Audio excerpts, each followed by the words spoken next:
الحمد لله رب العالمين. الحمد لله نحمده ونستعينه ونستغفره ونستهديه، ونعوذ بالله من شرور أنفسنا ومن سيئات أعمالنا. من يهده الله فلا مضل له، ومن يضلل فلا هادي له. وأشهد أن لا إله إلا الله وحده لا شريك له،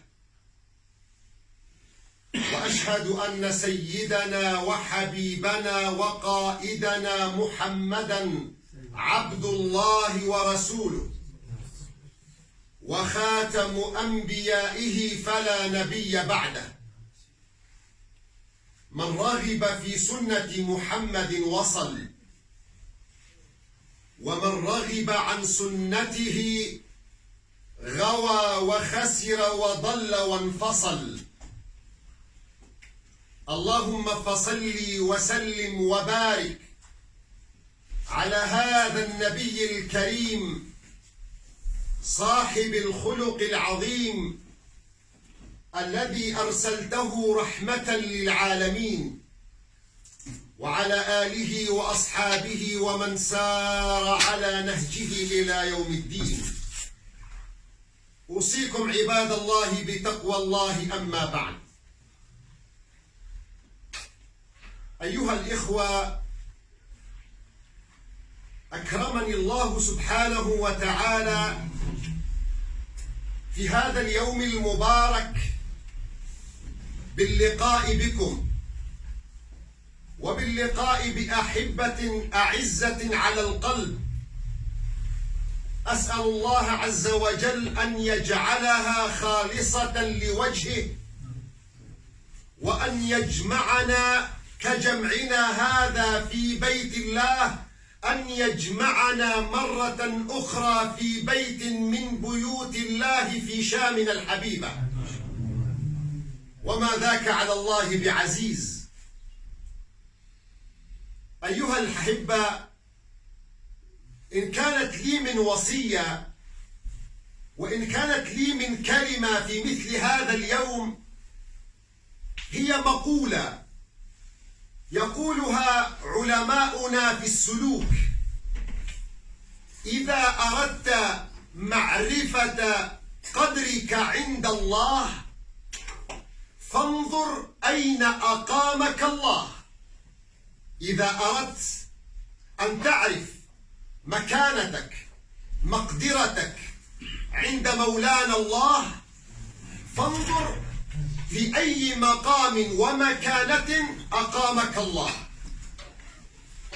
أقول هذه الكلمة لأنه لربما لم يخطر على بال أحد منا ونحن في سوريا أن نكون سفراء للنبي محمد عليه الصلاة والسلام.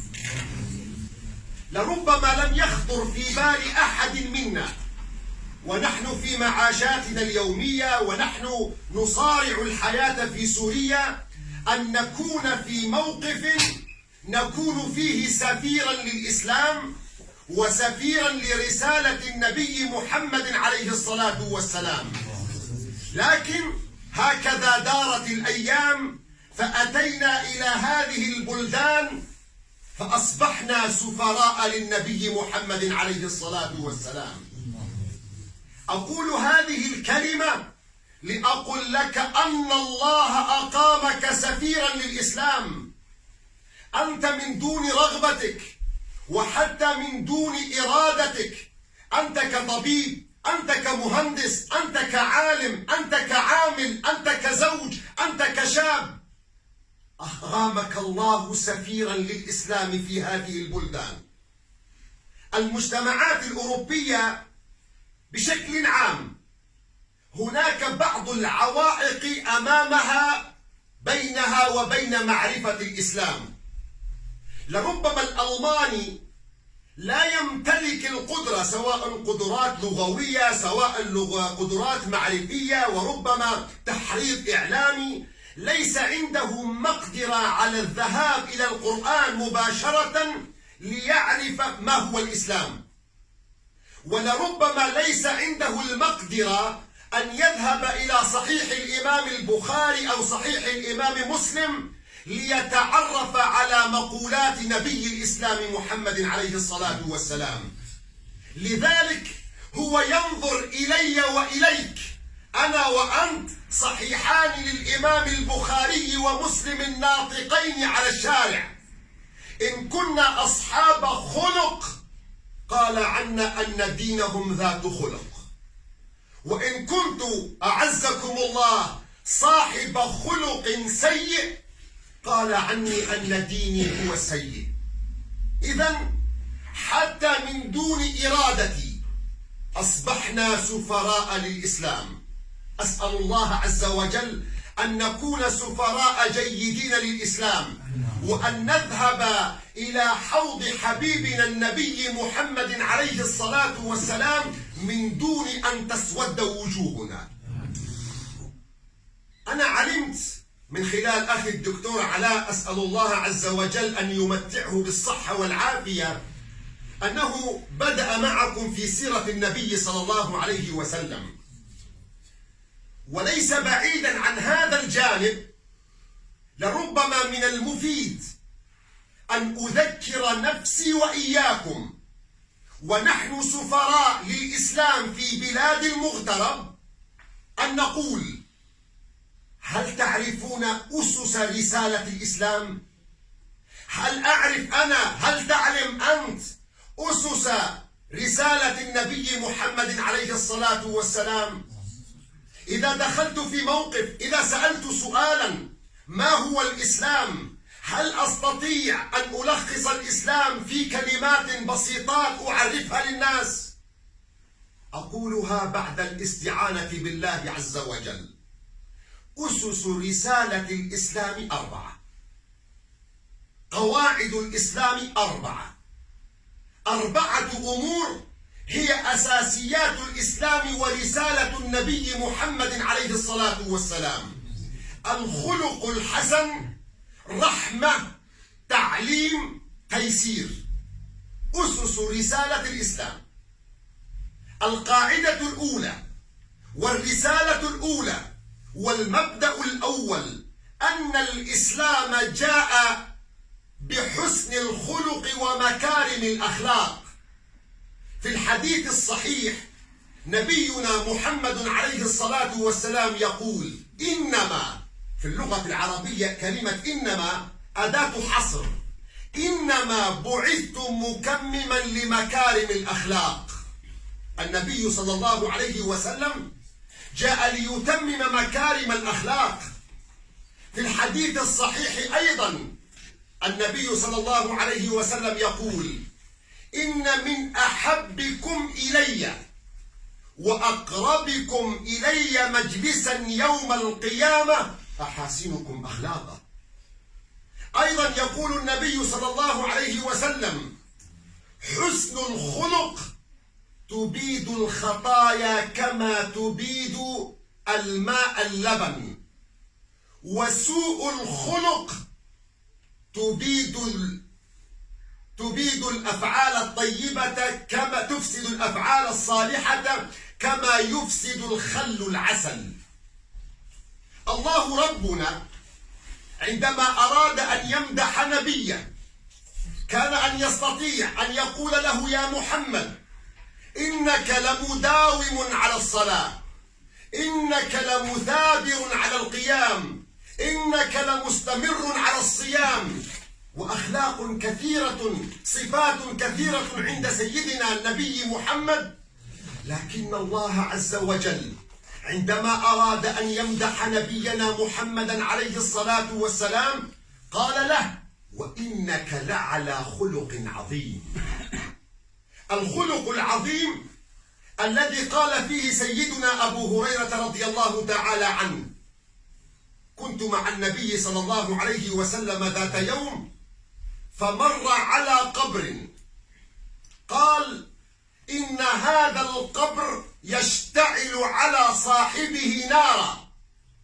سئل النبي صلى الله عليه وسلم: يا رسول الله، وبما اشتعل القبر على صاحبه نارا؟ قال: كان يؤذي الناس بلسانه. فرسالة الإسلام الأولى أن يكون هناك حسن للأخلاق، بإمكاننا أن نعرف الناس بالإسلام من خلال أخلاقنا الحسنى والسليمة.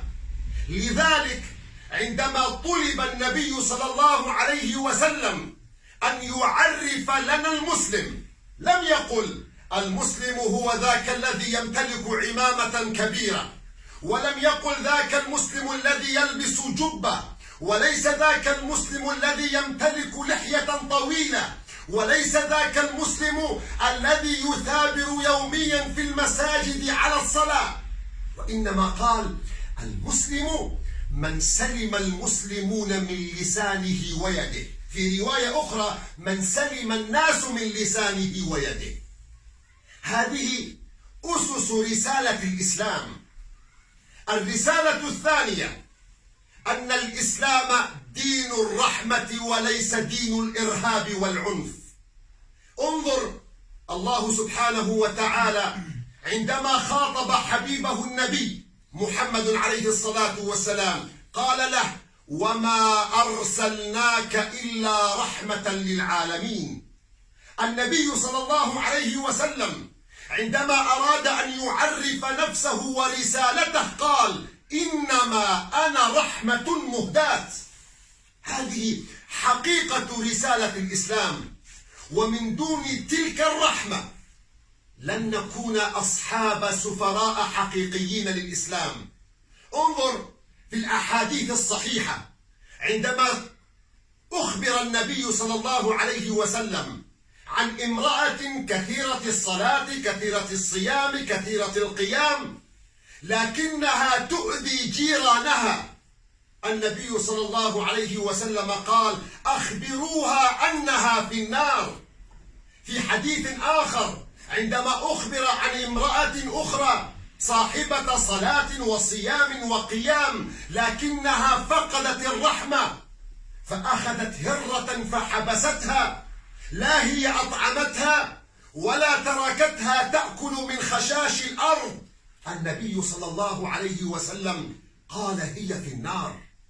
هذه الرسالة الثانية من رسائل الإسلام للعالم أجمع. ولا يمكن أن يكون هناك رجل سفيرا للإسلام وللحبيب محمد عليه الصلاة والسلام وهو فظ غليظ صاحب خلق سيء، لا يمكن. الرسالة الثالثة أن الإسلام جاء بالتعليم والإقناع وليس بالإخضاع. لذلك كان النبي صلى الله عليه وسلم يقول: إنما بعثت معلما، إنما بعثت معلما.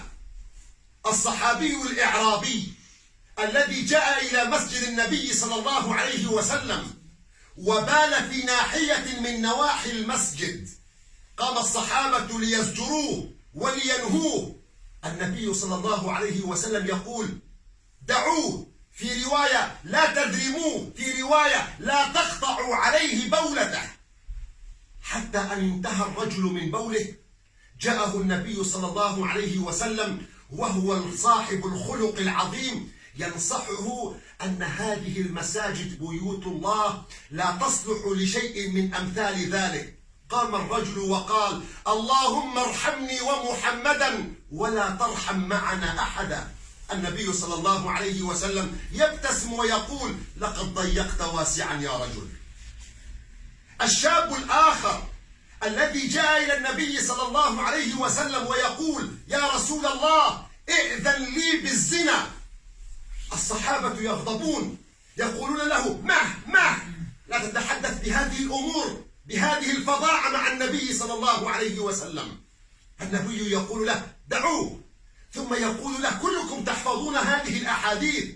فالنبي صلى الله عليه وسلم يقول له: هل ترضاه لأمك؟ هل ترضاه لأختك؟ هل ترضاه لبنتك؟ هل ترضاه لخالتك؟ هل ترضاه لعمتك؟ والرجل يردد: لا يا رسول الله، لا أرضاه لأمي، لا أرضاه لأختي، لا أرضاه لبنتي. والنبي صلى الله عليه وسلم يقول: وكذلك الناس لا يرضونه لأمهاتهم ولا لخالاتهم ولا لبناتهم. ثم وضع النبي صلى الله عليه وسلم يده على صدره وقال: اللهم طهر قلبه واحصن فرجه.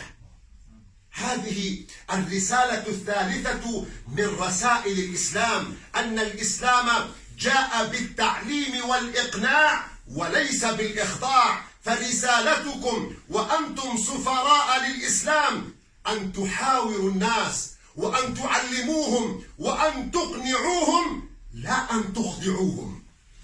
الرسالة الرابعة والأخيرة التي أذكر نفسي وإياكم بها، أن رسالة الإسلام رسالة يسر لا رسالة تعسير.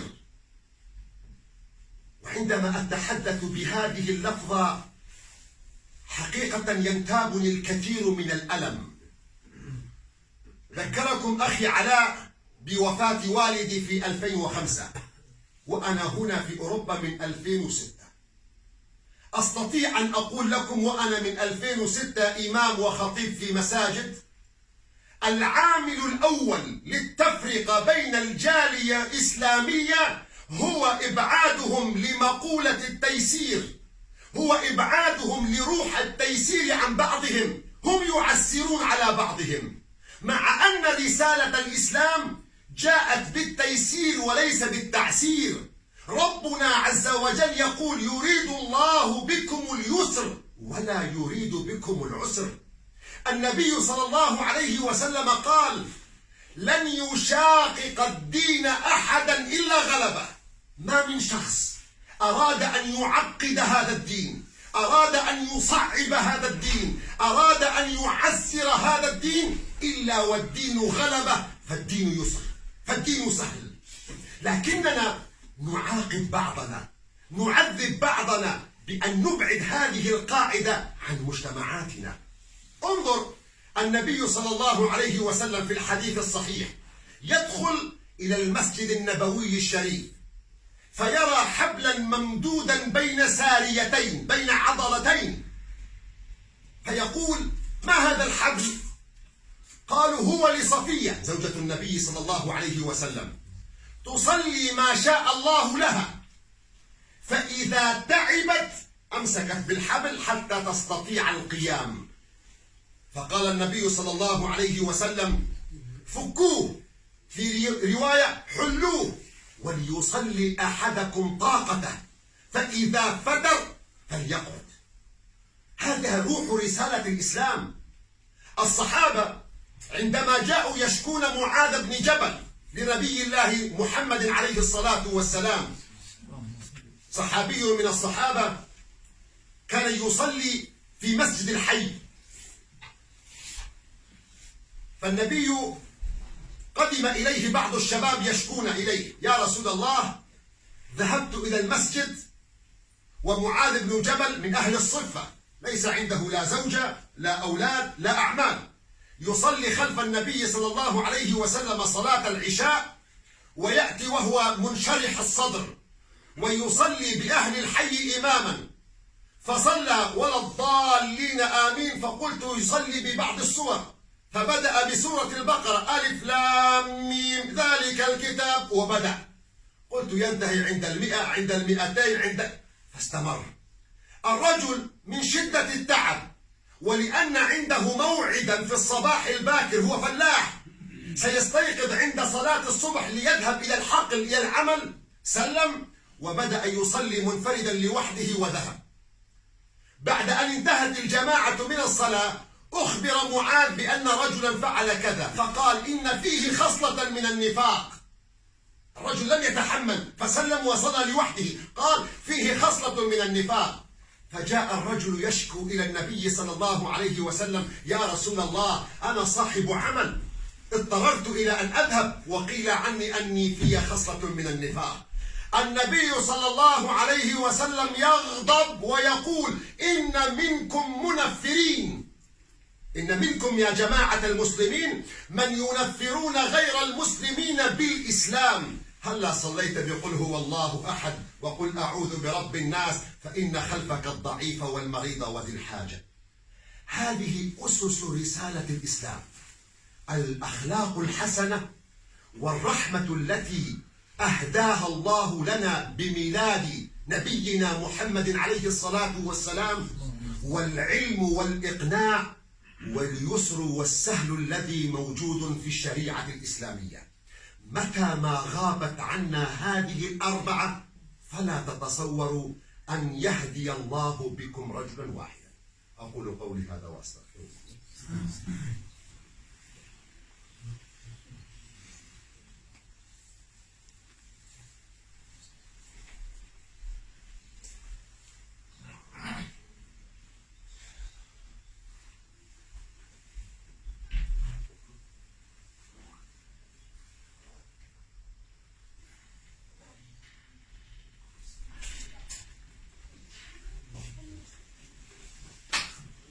الحمد لله رب العالمين، والصلاة والسلام على سيدنا محمد طه الأمين وعلى آله وأصحابه ومن سار على نهجه إلى يوم الدين. أوصيكم عباد الله بتقوى الله، وأذكركم أن الله قد صلى على نبيكم في قرآنكم فقال: إن الله وملائكته يصلون على النبي يا أيها الذين آمنوا صلوا عليه وسلموا تسليما. اللهم صل وسلم وبارك على محمد وعلى آل محمد كما صليت وسلمت وباركت على إبراهيم وعلى آل إبراهيم في العالمين إنك حميد مجيد. اللهم ارحمنا فإنك بنا راحم، ولا تعذبنا فأنت علينا قادر، والطف بنا وبالمسلمين فيما جرت به المقادير يا أرحم الراحمين. اللهم اغفر المسلمين والمسلمات، المؤمنين والمؤمنات، الأحياء منهم والأموات، إنك مولانا سميع قريب مجيب الدعوات، والحمد لله رب العالمين. أيها الإخوة، أذكركم أيضا بواجب التبرع لهذا المسجد، ومن كان عنده شيء لله فلا يبخل به على بيت الله. والنبي صلى الله عليه وسلم يقول: من بنى لله مسجدا ولو كمفحص قطاء بنى الله له بيتا في الجنة. أسأل الله عز وجل أن يبني لكم جميعا بيوتا في الجنة وقصورا في الجنة، خصوصا وأن أعمالكم الصالحة في هذا المغترب أسأل الله أن يضاعفها لكم أضعافا مضاعفة فوق ما يتضاعف فيه الأعمال في بلاد مجتمع فيه كله مسلم. عباد الله، إن الله يأمر بالعدل والإحسان وإيتاء ذي القربى وينهى عن الفحشاء والمنكر والبغي، يعظكم لعلكم تذكرون. التبرع يكون قبل الصلاة بإذن الله تعالى.